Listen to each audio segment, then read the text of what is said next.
नमस्कार फ्रेंड्स। आज हम पढ़ने वाले हैं राजस्थान की नदियाँ, राजस्थान के जल संसाधन। जल संसाधन में सबसे प्रमुख है नदियाँ और लेक भी है। तो राजस्थान में क्या है, ये अगर हमारा राजस्थान हुआ, जैसे राजस्थान है अपना, तो राजस्थान में क्या अरावली पर्वतमाला है, ये है। इसकी वजह से राजस्थान का जो अधिकांश जो नदियां हैं, वैसे राजस्थान में अधिकांश नदियां बरसाती है। सबसे पहला इंपॉर्टेंट, राजस्थान में ज्यादातर नदियां बरसाती नदियां हैं। बरसाती,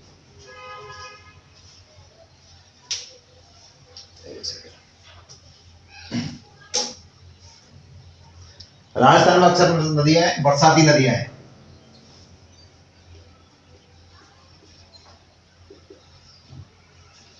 और कुछ दो नदी ऐसी हैं जो साल के 12 महीने में, जैसे कि चंबल और माही। भाई दो नदियां ऐसी हैं, माही व चंबल, दो राजस्थान की सबसे प्रमुख नदियां हैं। ये साल भर बहती है।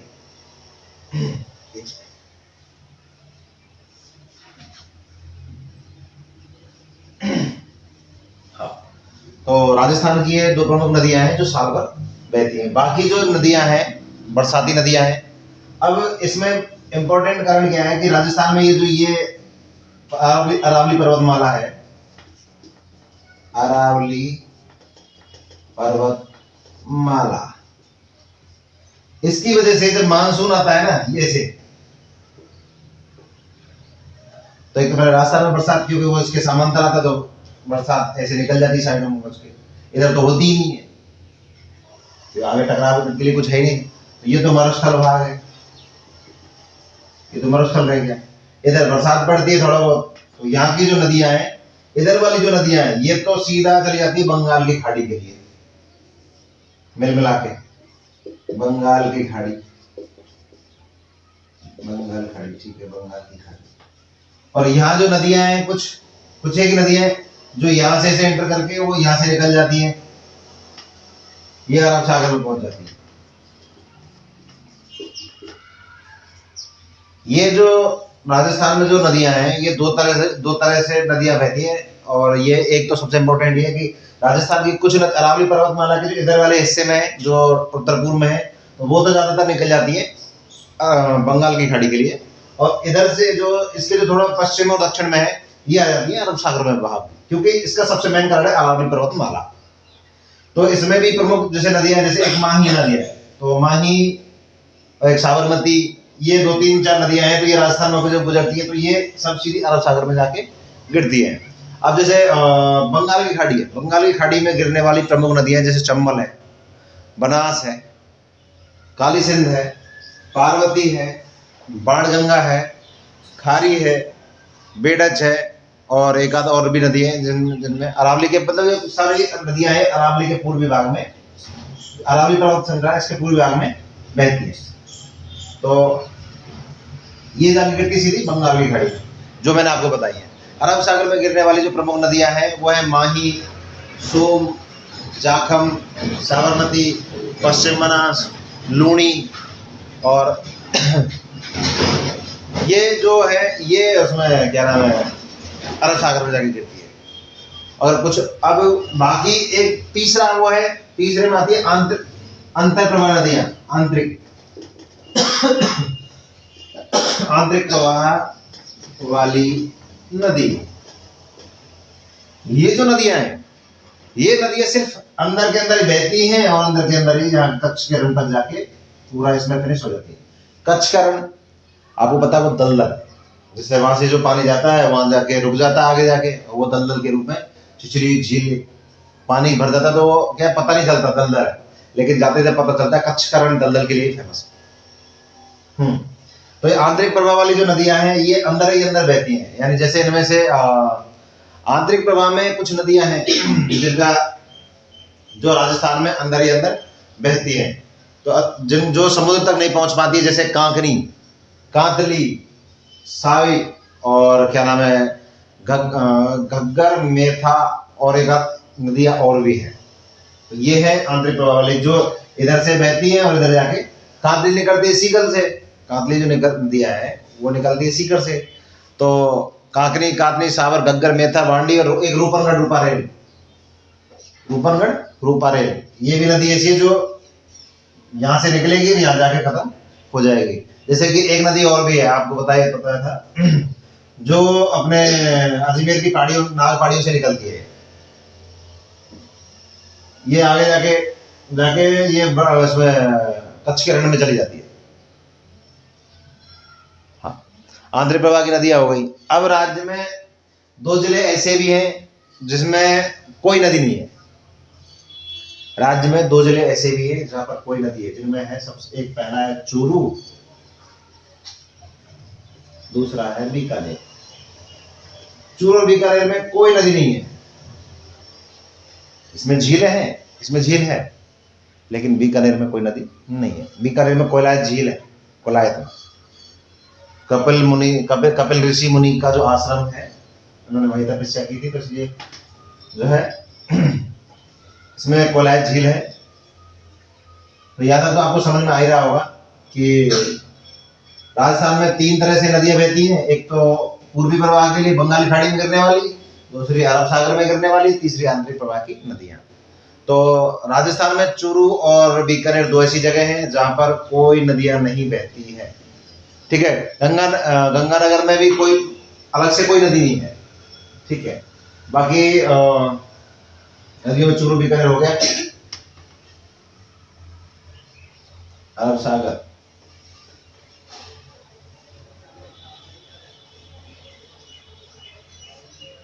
हाँ। तो अब आ जाइए साहब, आप अपने जो इसमें राजस्थान में जो नदियां हैं, प्रमुख नदियां, उनके नाम मैं आपको बता देता हूँ। तो राजस्थान में सबसे पहले इम्पोर्टेंट चीज, राजस्थान में बहुत सारे नगर ऐसे हैं जो नदियों के किनारे बसे हुए हैं।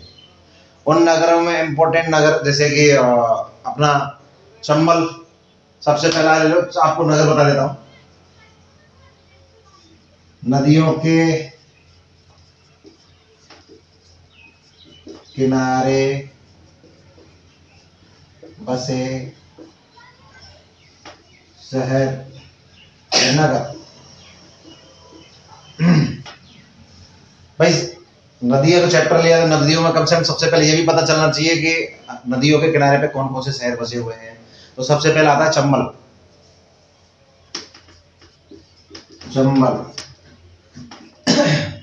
अब चंबल के किनारे कौन सा शहर बसा हुआ है, सब जानते हैं, कोटा।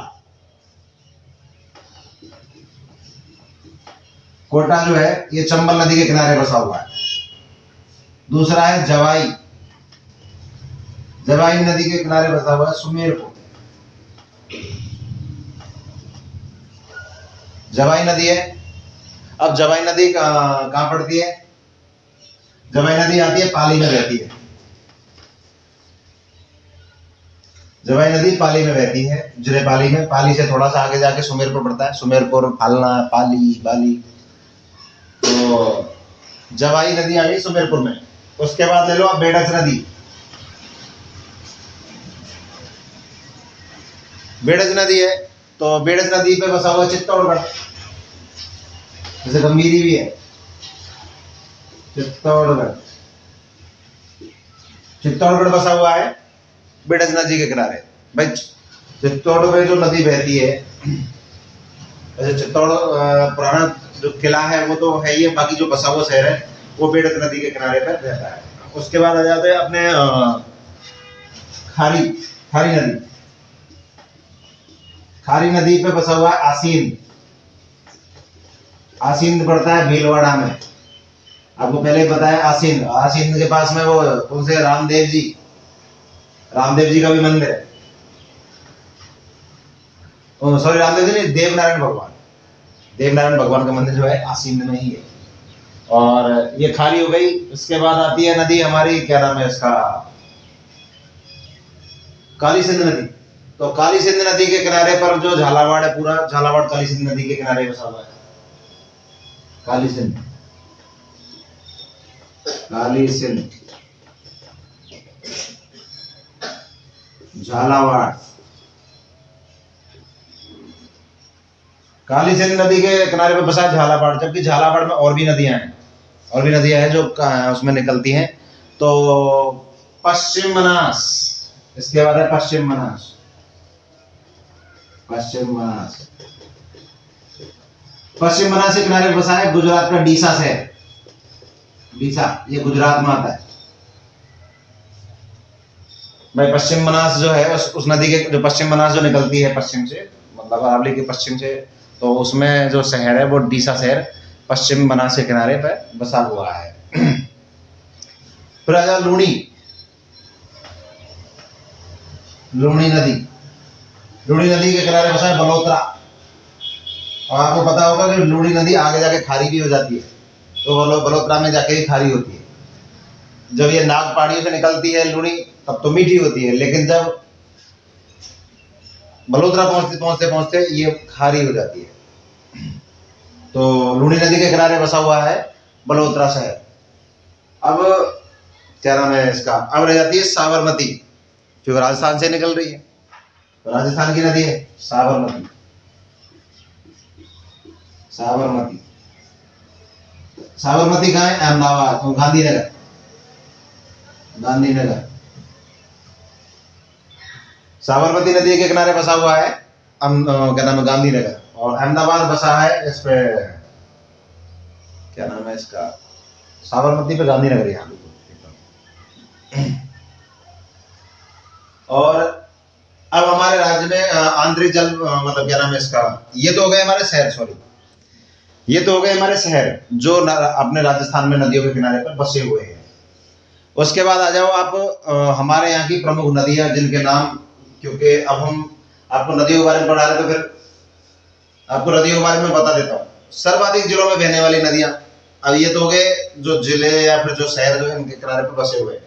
अब बताने वाला हूं मैं आपको जो नदियां हैं, ऐसी नदियां हैं जो सर्वाधिक जिलों में होके निकलती है।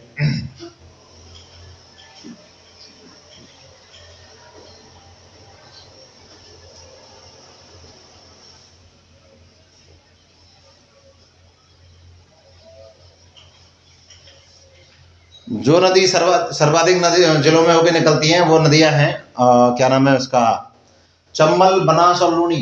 चंबल, चंबल वैसे तो राजस्थान की एक ऐसी नदी है जो सर्वाधिक जल सतह, मतलब इस पर सबसे ज्यादा जल सतही जल होता है।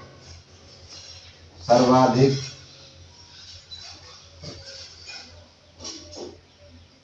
सर्वाधिक सतही जल। सतही जल का मतलब समझ रहे हो आप लोग, यानी बहने वाली इसका सतह ऊपर, धरती के ऊपर जो जल होता है, जो इसके प्रवाह क्षेत्र में जो जल आता है वो सबसे ज्यादा बना है क्या नाम है अपनी चंबल नदी में सर्वाधिक सतही जल सबसे ज्यादा है। इस पे दो प्रपात बने हुए भी है, क्या नाम है, एक इस पे सबसे ज्यादा इस पे वो बांध वो बने हैं जिसपे लाइट बनती है, और इसका ये सर्वाधिक सतही जल वाली नदी है चंबल। ठीक है। कोटा संभाग है, अब कोटा संभाग में सबसे ज्यादा नदियां हैं। कोटा संभाग में सबसे ज्यादा नदियां बहती है, सबसे ज्यादा नदियां जो बहती है वो सबसे ज्यादा नदियां कोटा संभाग में बहती है। अब सर्वाधिक बांध जो बने हैं वो चंबल नदी पे बने हैं। सतही जल तो सबसे ज्यादा है ही है, जब सतही जल होगा तो बांध भी बनेंगे। बांध भी सबसे ज्यादा सतही जल इस पे इसी चंबल नदी पे है। अब चंबल नदी पर क्या नाम है, एक किला भी है, भैंसरोडगढ़।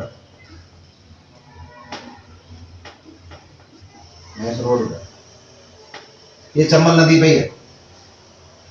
भैंसरोडगढ़ चंबल नदी पे ही, मतलब चंबल नदी पे ही बसा हुआ है किला, वो चित्तौड़गढ़ में। और उसके निकट चूले प्रपात स्थित ये है बूंदी नदी, उसमें है चूले प्रपात है नदी पर, बूंदी में प्रसिद्ध भीलमत प्रपात। हाँ, तो चूले प्रपात है इसका, चूलिया प्रपात। ठीक है। ये होगी साहब तुम्हारी चंबल। अब चंबल में और भी रावत भाटा भी है, चंबल पे रावत भाटा, परमाणु बिजली घर, परमाणु बिजली घर, रावत भाटा। उसके बाद कोटा में भी चंबल पे लाइट बनती है। अब आ जाओ आप बनास नदी। बनास नदी जो है इसका सबसे ज्यादा प्रवाह क्षेत्र बनास नदी का ही है। प्रभाव क्षेत्र, प्रभाव क्षेत्र जो बनास नदी है इसका सबसे ज्यादा जो है प्रभाव क्षेत्र ये बनास नदी पे ही है। और ये राजस्थान में मतलब सबसे ज्यादा जिलों में बहने वाली नदी है और पूर्णतः राजस्थान में सबसे ज्यादा लंबी भी है।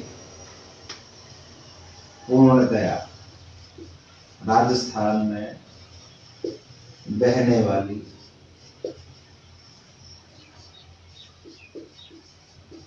सबसे लंबी नदी। भाई आज क्या नाम, बनास नदी सबसे ज्यादा लंबी बहने वाली नदी क्या नाम है, बनास ही है। अब आपको मैं बाकी की जो नदियां हैं कि राजस्थान में कौन सी नदी बहती है, किस कहां से निकलती है, ये सारी चीजें मैं कल के चैप्टर में पढ़ाने वाला हूं।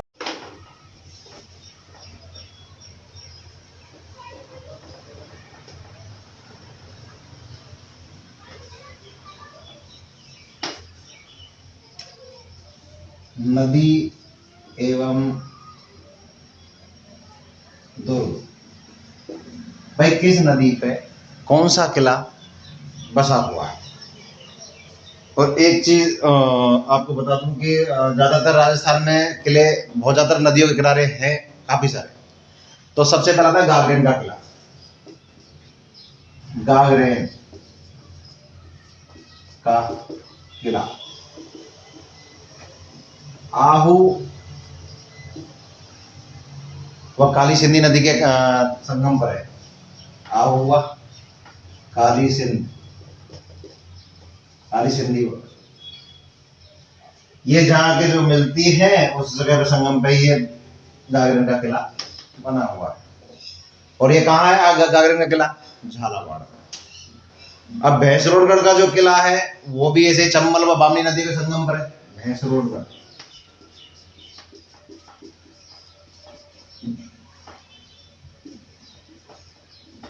चंबल व बामनी नदी,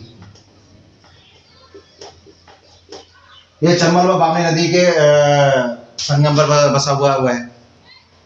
उसके आगे आ जाता है क्या नाम है, शेरगढ़। शेरगढ़ केशावर्धन, शेरगढ़ दुर्ग जो है केशावर्धन दुर्ग भी बोलते हैं इसको, ये परवन नदी के किनारे पर। शेरगढ़ दुर्ग परवन नदी, ये परवन नदी के किनारे पर। गागरेन हो गया, भैंसरोड हो गया, शेरगढ़ दुर्ग हो गया, परवन नदी हो गई, चंबल बामनी आहू काली सिंध। उसके बाद आया चित्तौड़गढ़। चित्तौड़गढ़ का आपको पता ही है कि चित्तौड़गढ़ गंभीरी नदी है, गंभीरी या बेड़ज, और बेड़ज नदी के संगम स्थल पर स्थित है। बता रहा था मैं पहले, चित्तौड़गढ़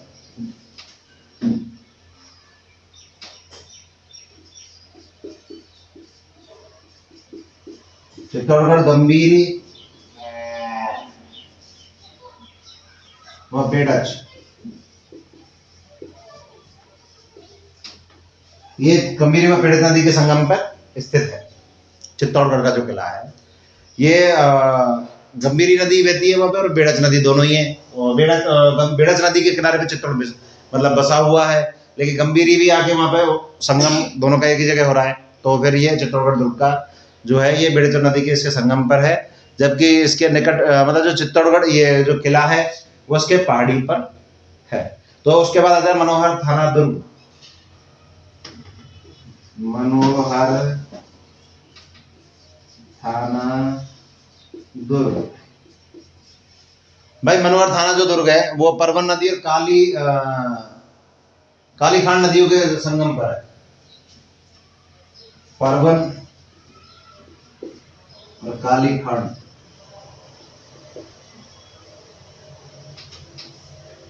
मनोहर थाना जो दुर्ग है ये परवन नदी के कालीखंड नदी के किनारे पर है। उसके बाद है गढ़ पैलेस कोटा, ऊपर वाला मिटा देता हूँ, स्क्रीन शॉट भी ले सकते हो।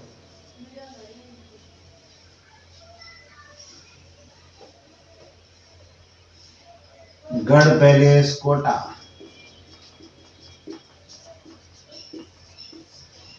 अब आपको भी समझ जाना चाहिए कि भाई गढ़ पैलेस कोटा का नाम आते ही कोटा दुर्ग है, कोटा दुर्ग भी बोल सकते हैं इसको।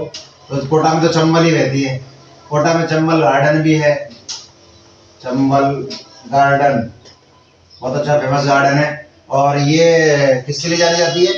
चंबल नदी बोटिंग के लिए, वाटर सफारी भी बोलते हैं शायद, मुझे लग रहा है इसको वाटर सफारी है, बोटिंग के लिए बहुत फेमस है। ये अपनी है नदियों के किनारे संगम स्थल बसे हुए दुर्ग। ठीक है सर, भाई जो नदी के किनारे पे दुर्ग है वो ये दुर्ग है जो नदियों के किनारे पर है। बाकी राजस्थान के निकट में इसमें अभ्यारण्य भी काफी सारे हैं, चंबल अभ्यारण्य, घड़ियाल पार्क क्षेत्र है। चलो मैं उसको भी अभी कराई देता हूँ।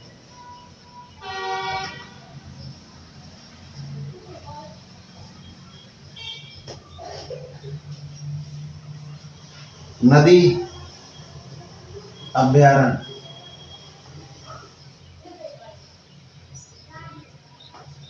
नदी एवं अभ्यारण्य, तो चंबल पे चंबल नदी है, और जो घड़ियाल या मगरमच्छ मतलब राष्ट्रीय चंबल घड़ियाल परियोजना है, अभ्यारण्य, सॉरी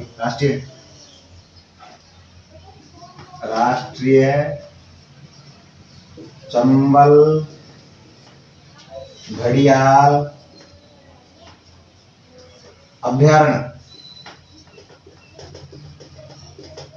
राष्ट्रीय चंबल घड़ियाल अभ्यारण्य, ये नदियों के निकट स्थित अभ्यारण्य है। इसमें जवाहर सागर अभ्यारण्य भी है। जवाहर सागर अभ्यारण्य है, वो भी जवाहर सागर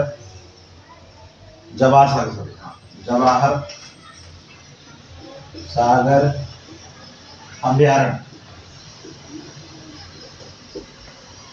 ये भी चंबल नदी पे ही है। भाई चंबल नदी पे दो है, तीसरा आ जाता है परवन नदी पर। तीसरी नदी है परवन नदी, उस पर शेरगढ़ का अभ्यारण्य है, और ये 12 में शेरगढ़ अभ्यारण्य, शेरगढ़ अभ्यारण्य वो परवन नदी पर है। उसके बाद बस्सी अभ्यारण्य क्षेत्र है, वो चित्तौड़गढ़ में औरई व बामनी नदी भी है। चित्तौड़गढ़ में क्या नाम है, अरे यार, बस्सी अभ्यारण्य चित्तौड़, औरई बामनी औरई और बामनी नदी, चित्तौड़ अभ्यारण्य जो है, चित्तौड़ अभ्यारण्य औरई और बामनी नदी पर स्थित है।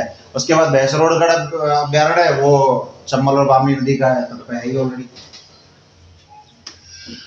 भैंसरोड अभ्यारण्य ये चंबल और बामनी नदी के किनारे पर है, स्थित है। चंबल और बामनी,